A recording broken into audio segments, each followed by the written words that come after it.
video we'll be discussing about the plant kingdom. It's nothing but a continuation of the strategy series. And for plant kingdom, there are certain aspects which you need to focus on, like firstly flowcharts, and then you have the simplified diagrams which must be made by you, and then getting on to learning the exceptions, making example charts and tables, both which are mentioned there, that is printed in the chapter text, and also the ones which you need to make. There must be a lot of focus on the notes making for chapters like the plant kingdom. And examples chart must be revised every single morning. And when for the first time you'll be making examples and you'll be going through the chapter or attending the lectures, making notes for this chapter, make sure that you write down the examples of each class and of each division at least, I think, 5 times. Or rather, I must say that of each class, because when you are talking about algae, you will be basically classifying it to the different classes and then writing about the examples, then learning about the examples specifically for each class. So make sure that you write those down 5 times, because as I've already mentioned before, writing something 5 times does make a difference, and it gets over here and it retains over in your memory for a long period of time. Okay, now this chapter has broadly covered the topics of the different plant types. Okay, and each topic needs to have the following details included. Number 1, their life cycle, then habitat, then learn about their structure, learn about their reproduction, learn about their food habits, explain everything in form of simple diagrams, and definitely have the examples chart. The different classification along with the examples, and definitely the exceptions which are there. Now, the introduction part is not the underrated one here. There is no such underrated topic in this chapter. People would definitely go for the introduction because the introduction covers very important parts of MCQ questions. So for the introduction part, just go through the different scientists, that is the scientist name and the kinds of taxonomy which you have, the kind of classification systems which you have. Well, one important line which I would definitely like to talk about is this one, where they say that these become more important when there is no supporting fossil evidence. Like in the paragraph, the last paragraph of the introduction topic, okay, or the paragraph just before the algae topic is starting off. Well, it's, I guess, the 4th line I'm talking about. The 4th line here is very important. That is numerical taxonomy, cytotaxonomy, and chemotaxononomy. These become very useful only when there is no supporting fossil evidence. This one line, mark it down, because it's a very important statement-based question or assertion reasoning question as well. Now, I would suggest that learn these also using flowcharts. It's for your own betterment. Now, coming to algae, as I already discussed, that these are the certain topics that you should throw light on for learning each and every topic. Now, there's a lot of confusion undergoing in this paragraph where they are particularly talking about the different forms of algae and how their reproduction differ from each other. Look, you will be studying each class of algae separately, but also learn how to make an interconnection. Like, if I take into consideration the topic of reproduction, for example, like if I say which of these would have isogamous reproduction, which of these would have anisogamous, and which of these would have oogamous. So in a way, make columns for these 3 kinds of reproduction and list down the kind of algae. So here, under one particular column, you can have one or more than one type of algae included. So when you are learning to think about the algae specifically, also learn how to form connections between different kinds of algae on certain other basis. Now, when it comes to algae, there are certain important topics apart from their usefulness, which is given in the paragraph right before chlorophyce, which needs to be thoroughly read. Every line is important, no doubt. Their food habit and the kind of flagella they have. Look, now the kind of flagella they have is not something which is mentioned directly in the text, but it's mentioned in the table. So whenever you get an NCERT table which is like already there printed in the text, draw it in the note, like totally form the tabulated data in your notes book, there and there, and learn it. Now for algae, when you'll be attending the lecture for the first time, you can write down using points. Like you start up with chlorophyce and then you form certain points like the food habit of chlorophyce, the habitat of chlorophyce, and the reproduction. And you like write down these points and then also write the description. But you must have short notes prepared as well. So what you do is that during short notes making, make sure that you form a table and you list down all the characters together and you compare all the 3 classes of algae together. So it kind of covers a lot of topic and like combines them, converges them into a smaller one, into a smaller space. and go through the table right before your test, or right before you're gonna have a mock test, and you need to give those short quick revisions. Now something which needs to be focused on is rhodophycy over here, because let me tell you one thing, that the kind of gametes which you have are differing in chlorophycy, and these are special in a way in phaeophycy, because they are mentioning the shape of gametes, that is pyriform shape. But in rhodophycy there are non-motile spores and there are non-motile gametes. Many people tend to exclude the part of habitat when they are going through their reading part.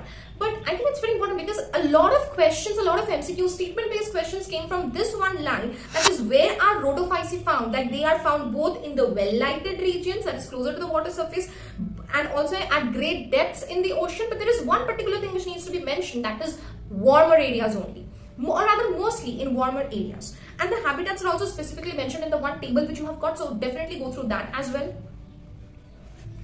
Now getting to bryophytes. As you can already see, I have formed flow charts and cycles kind of thing using my simplified diagrams. Now I definitely attended Tarun sir's biology classes for botany. Those were amazing, needless to mention, and definitely you have also got superb teachers guiding you out. And so attend the lectures properly. Okay, and even if the teacher does not form flow charts, I think it's your duty that you read the text and at least grasp the concept from the teacher and form flow charts of your own. Reading and learning using this flowchart method is something which is going to help you out throughout the rest of your journey, throughout the rest of your academic journey, be it MBBS or not. Okay, now focus on the last paragraph of bryophytes. I would like to say something about the first line, which says that bryophytes in general are of little economic importance.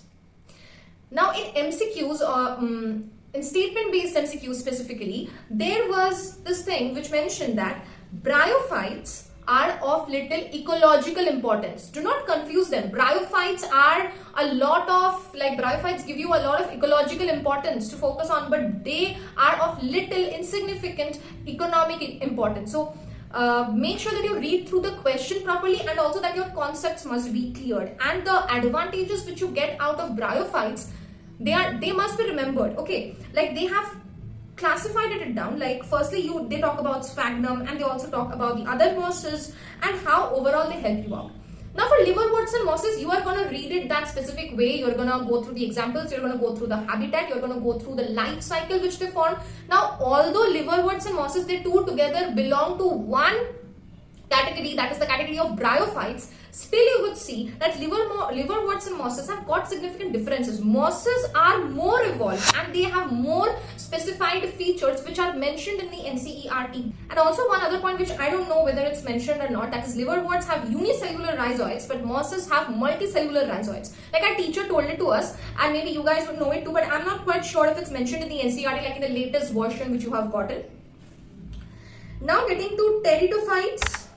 Pteridophytes and bryophytes, I guess there is a bit of difference in the kind of habitat. That is, pteridophytes are found in cool places. I'm not sure if this cool word is mentioned in while describing the habitat of bryophytes as well. That's for you to find out. Pteridophytes are going to be a bit more difficult than bryophytes, and a lot of pteridophytes questions are concentrated towards the ending. Okay, what ending? Because like this event is a precursor of the seed habit. This event in only heterosporous pteridophytes. This is a point which you should understand, students, and a lot of students, a lot of even my peers got used to get confused. Even I had to solve MCQs after MCQs to get this point into my head. Even if the conservative teachers still I would tend to forget, this point that only heterosporous pteridophytes, what kind of features are there which make a heterosporous pteridophyte different from the homosporous one, and that only heterosporous is going to show the seed habit and the examples of pteridophytes as well. It's very confusing, so put a lot of concentration towards these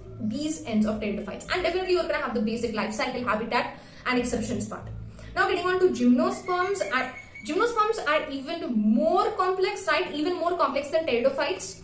But the same way goes on, and also for angiosperms. I think the one different thing for gymnosperms and angiosperms is that you need to learn a lot about the different trees which they mention, and what is the tallest tree, okay, what are the shortest ones, and how are those trees, how is pinus different from cycas, and then there is involvement of another one, that is cedrus. How are these different, and wolffia and all, the redwood tree, and And talking about the alternation of generation, it was deleted previously, but there is no sense when you look at it. You are going to study the entire plant kingdom, but you are going to be unaware of the concept of alternation of generation.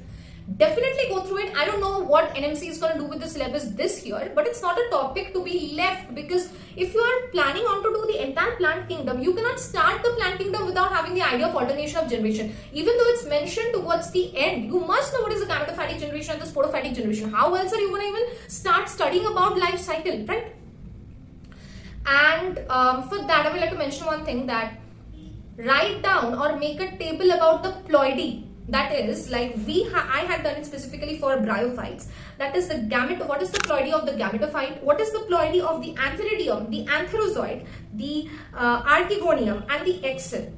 I don't think that if you can study this chapter, I don't think that anyone can study this chapter without tables and these simplified diagrams and flow charts and still be like, it's not a loss. It will be a loss if you do not study the chapter this way. This chapter is the one that you definitely should give time to this chapter for revision, but you should also know, students, how you want to revise, how the revision should be done. It also is like this, that how do you revise, how do you make your short notes. Notes is something which is going to be like totally unfiltered and everything raw which you get out of your lectures or which you want to include from your books, but short notes must include everything in a compact form.